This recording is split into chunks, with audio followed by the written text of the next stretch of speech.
मेरे प्रिय साथियों नमस्कार। तो आज हम डीएलएड साइंस के और टाइप क्वेश्चनों के आंसर बताने जा रहे हैं। तो सबसे पहला जो प्रश्न है, ऊर्जा के असीमित स्रोत कौन कौन से हैं? पहले तो आप ये समझ लीजिए कि असीमित स्रोत है क्या या नवीनीकरण स्रोत है क्या। असीमित स्रोत वो है जिनका भंडार पृथ्वी में असीमित हो, जो कभी खत्म ना होने वाले हो या जो पुनः बनते रहते हो। तो असीमित स्रोत कौन से हैं? जिनका भंडार हमारी पृथ्वी पर बहुत ज़्यादा हो या जो बनते रहते हो, जिनका निर्माण अपने आप होता ही रहता है, नवीकरणीय स्रोत कहलाते हैं। जैसे वायु, जल, बायोगैस तथा सूर्य पुनः प्राप्त होने वाले ऊर्जा स्रोत हैं। इन्हें ही ऊर्जा के असीमित स्रोत कहा जाता है। तो यही स्रोत हैं जो असीमित मात्रा में हमारी पृथ्वी पर उपलब्ध है, जो कभी खत्म नहीं होंगे, इसलिए इन्हें असीमित स्रोत कहा जाता है। रुधिर को ऊर्जा कहाँ से मिलती है? तो रुधिर को ऊर्जा कहाँ से मिलेगी? जो भोजन हम खाते हैं उसी से रुधिर को ऊर्जा मिलती है। जीवन के अस्तित्व को बनाए रखने के लिए कौन से साधन आवश्यक हैं? तो जीवन के अस्तित्व को बनाए रखने के लिए हमें भोजन, कपड़ा, मकान, यातायात, शिक्षा एवं मनोरंजन के साधन अति आवश्यक है। तो जीवन में हमें जो जो वस्तुएं आवश्यक हैं, जो जो चीज़ें आवश्यक हैं, वो उनमें से है भोजन, कपड़ा, मकान, यातायात, शिक्षा और मनोरंजन के साधन, और भी हैं। वैकल्पिक ऊर्जा के कौन कौन से स्रोत हैं? तो वैकल्पिक ऊर्जा के स्रोत हैं सौर ऊर्जा, जल ऊर्जा, समुद्री ज्वार भाटा ऊर्जा, जैव मात्रा और वैकल्पिक ऊर्जा के साधन है। तो वैकल्पिक ऊर्जा विकल्प के रूप में हमारे सामने उपलब्ध हो और वैकल्पिक ऊर्जा होती है। जैसे कि सोलर कुकर क्या होता है? तो सौर ऊर्जा को ऊष्मा ऊर्जा के रूप में एकत्रित करता है। इसको सोलर कुकर द्वारा भोजन पकाने में उपयोग किया जाता है।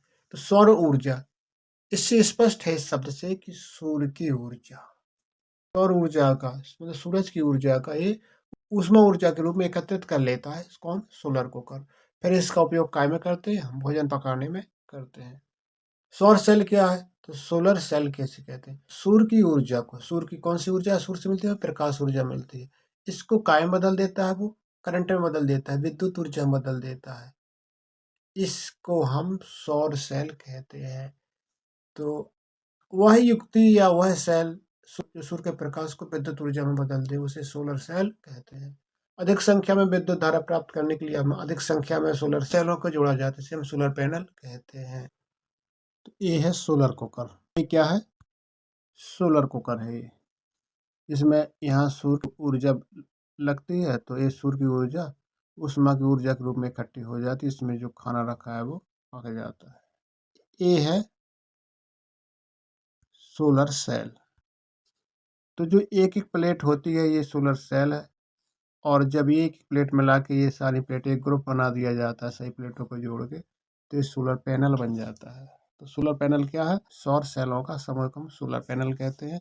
ये क्या करता है? ये प्रकाश ऊर्जा को विद्युत ऊर्जा में बदलता है, और जितने ज़्यादा सोलर सेल लगे होंगे उतनी ही ज़्यादा हमें विद्युत धारा प्राप्त होगी। ये सोलर पैनल है पूरा। ये सूर्य की ऊष्मा है जो इसमें लगती है, सूर्य का प्रकाश है जो इस पे पड़ता है और इससे विद्युत ऊर्जा बनती है। सोलर पैनल का प्रयोग विशेष रूप में कहाँ किया जाता है? तो सीधी सीधी बात है, कहाँ किया जाएगा? जहाँ इसकी ज़रूरत होगी। तो ऐसे दूरस्थ ग्रामीण क्षेत्र जहाँ पर विद्युत नहीं पहुँच पाती, यानी लाइट नहीं पहुँच पाती, वहाँ प्रकाश के लिए या रोशनी के लिए रेडियो, टीवी और जल पंप चलाने के लिए हम सोलर पैनल का प्रयोग करते हैं। पवन ऊर्जा हमें कहाँ से प्राप्त होगी? तो जब वायु चलेगी, उससे जो जब वायु के गतिशील होने से जो उत्पन्न गतिज ऊर्जा को पवन ऊर्जा कहते हैं। जैसे आपने देखे होंगे कि कहीं कहीं बड़े बड़े पंखे लगे रहते हैं, पवन चक्की लगी रहती है, तो क्या करती है वो? वायु के गतिशील होने से जो ऊर्जा उत्पन्न होती है उसे पवन ऊर्जा कहते हैं। वह जल ऊर्जा, तो बहते हुए जल में गतिज ऊर्जा होती है। इस गतिज ऊर्जा को हम जल विद्युत संयंत्र द्वारा विद्युत ऊर्जा में बदलती है। इस प्रकार बहता हुआ जल ऊर्जा का स्रोत है। जल ऊर्जा हमें कहाँ से मिलती है? तो जो जल बहता हुआ हो, जो गति करता हुआ जल हो, उससे हम जल विद्युत संयंत्र द्वारा उसे हम करंट में बदल लेते हैं, विद्युत में बदल लेते हैं। इस प्रकार बहता हुआ जल ऊर्जा का स्रोत होता है। तो क्या ज्वार भाटा ऊर्जा के स्रोत हैं? तो पहले ज्वार भाटा समझ लो कि ज्वारीय लहरों के में अपार गतिज ऊर्जा होती है। इस ऊर्जा को विद्युत ऊर्जा में बदला जा सकता है। तो जो लहरें होती हैं, समुद्र की लहरें होती हैं, ज्वारीय लहरें होती हैं, ये बहुत तेज गति से चलती हैं। इस प्रकार जो ज्वार भाटा ऊर्जा का नवीकरणीय स्रोत है। हाथ में जो ज्वारीय जल से विद्युत तैयार की जा रही है, वह इस पर नवीन खोज तथा शोध कार्य चल रहा है। ये देखो, पृथ्वी घूम रही है, पृथ्वी के चारों तरफ चंद्रमा घूम रहा है। इन्हीं के कारण ज्वारीय ऊर्जा उत्पन्न होती है। ये देखो, पृथ्वी कितनी तेज गति से घूम रही है अपनी धुरी पर। देखो, ये ज्वारीय तरंगें उठ रही हैं यहाँ पर। ये ज्वार भाटा, ये तेज गति से जल आता है। ये देखो, जल ऊपर की तरफ उठ रहा है। इन्हीं का हम उपयोग, ये जल गतिज ऊर्जा में है, तो उपयोग हम विद्युत संयंत्रों में कर लेते हैं, मतलब विद्युत बनाने में कर लेते हैं। ज्वार भाटा किस तरीके से तेजी से उठ रहा है ऊपर की तरफ। ये उठ रही तरंगें, देखो ये उठ रही तरंगें ऊपर की, ये बह रहा है जल। देखो, ये जल कितनी तेज गति से बह रहा है। तो ये ज्वार भाटा। तो ज्वार भाटा आपको समझ में आ गया कि ज्वारीय तरंगों में अपार गतिज ऊर्जा होती है। इस ऊर्जा को हम विद्युत ऊर्जा में बदला जा सकता है। जो इस प्रकार का जो ज्वार भाटा है, ये ऊर्जा का नवीकरणीय स्रोत है। मतलब ये कभी ना खत्म होने वाली ऊर्जा इससे हमें मिलती है। इससे क्या करते हैं? विद्युत तैयार करते हैं। इससे ऊर्जा संरक्षण का नियम। तो ऊर्जा संरक्षण का नियम क्या है? जैसा कि नाम से स्पष्ट, ऊर्जा को सुरक्षित करना। तो सबसे पहले तो आप इस बात को समझ लें कि ऊर्जा को ना तो नष्ट किया जा सकता है और ना ही इसे बनाया जा सकता है। इसे केवल एक रूप से दूसरे रूप में परिवर्तित किया जा सकता है। दूसरे शब्दों में कह सकते हैं, ऊर्जा को ना तो उत्पन्न किया जा सकता है और ना ही नष्ट किया जा सकता है। इसे सिर्फ एक रूप से दूसरे रूप में बदला जा सकता है। यही ऊर्जा संरक्षण का नियम है। क्योंकि ब्रह्मांड की तो समस्त ऊर्जा सदैव नियत ही रहती है। तो जब ऊर्जा सभी नियत रहती है, तो ऊर्जा का सिर्फ परिवर्तन ही होता है। ना तो ऊर्जा उत्पन्न होती है, ना ही ऊर्जा नष्ट होती है, बस उसके रूप बदलते रहते हैं। सरल मशीन क्या है? तो ऐसा साधन जो कार्य में सरलता हो और सुविधा हो और तेजी से कार्य करने में सहायता करे, इसे हम सरल मशीन कहते हैं। सरल मशीन क्या है? जो हमारे कार्य को सरल कर दे, साफ और सरल कर दे, साफ और सुविधा कर दे, और ताप और तेजी से करे, इसे हम सरल मशीन कहते हैं। जैसे सरल मशीन का एक उदाहरण ले लेते हैं हम, जैसे ताले की चाबी। ताले खोलने को कितना आसान कर देती है, तुरंत ताला खुल जाता है। तो सरल मशीन के जो प्रकार हैं, वो कौन कौन से सरल मशीन के प्रकार? तो सरल मशीन के प्रकार हैं उत्तोलक, पेंच, घिरनी, झुका तल, पहिया और धुरी। तो उत्तोलक क्या है कि उत्तोलक जैसे प्रथम प्रकार का उत्तोलक है, द्वितीय उत्तोलक है, तृतीय उत्तोलक है। तो ये उत्तोलक क्या है? कार्य को सरल कर देते हैं। पेंच है। अब पेंच कहाँ लगते हैं? जैसे कि आप नल की टोंटी है, नल की टोंटी के ऊपर क्या लगा रहता है? उसी को हम पेंच बोलते हैं। ऐसे तो आप घुमा नहीं पाओगे सीधी सीधी, अगर वो पेंच लगाओ तो जल्दी घुमा लोगे। तो ये तो सरल मशीन है, क्योंकि कार्य को आसान कर रही है।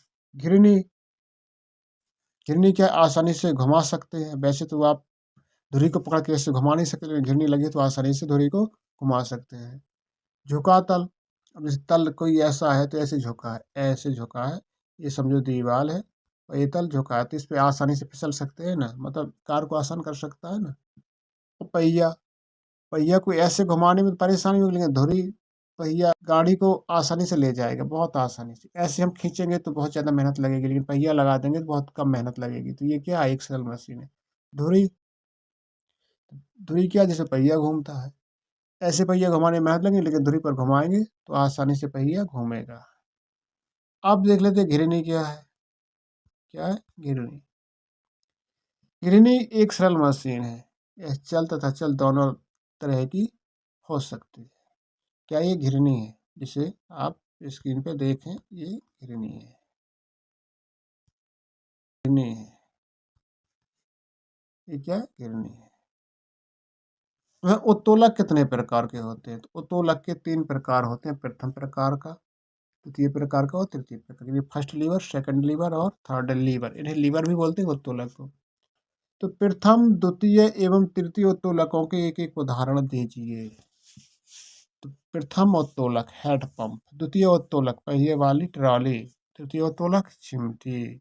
प्रथम प्रकार का उत्तोलक है जो भार आलंबन आयास, आलंबन भार आयास, आलंबन आयास भार। इसमें भार पहले है, इसमें भार मध्य में, से भार एंड में है। आलंबन मध्य में, इसमें पहले है, इसमें भी पहले है। तो देख सकते हैं आप, कैंची हो गया और प्लायर्स हो गया और ये कील ठोकने वाली हथौड़ी हो गई, सरवता हो गया, ओपनर्स हो गया, पहिए वाली ट्राली हो गई। पहिए वाली ट्राली है द्वितीय प्रकार का उत्तोलक है। ये चिमटा हो गया और ये नेल कटर हो गया और ये झाड़ू हो गई। तो ये तृतीय प्रकार के उत्तोलक है और ये द्वितीय प्रकार के उत्तोलक है, प्रथम प्रकार के उत्तोलक। इनमें जो आलम्बन प्रदान किया जाता है, सहारा प्रदान किया जाता है, तो कैंची है, बल एक सिरे पर लगाया जाता है। इसमें एक सिरे पर आलम्बन प्रदान किया, दूसरे सिरे पर बल लगाया जाता है। चिमटा में है तो मध्य में बल लगाया जाता है और उसी पे सिरे पे आलम्बन होता है। आलम्बन मतलब जहाँ जुड़ा होता है।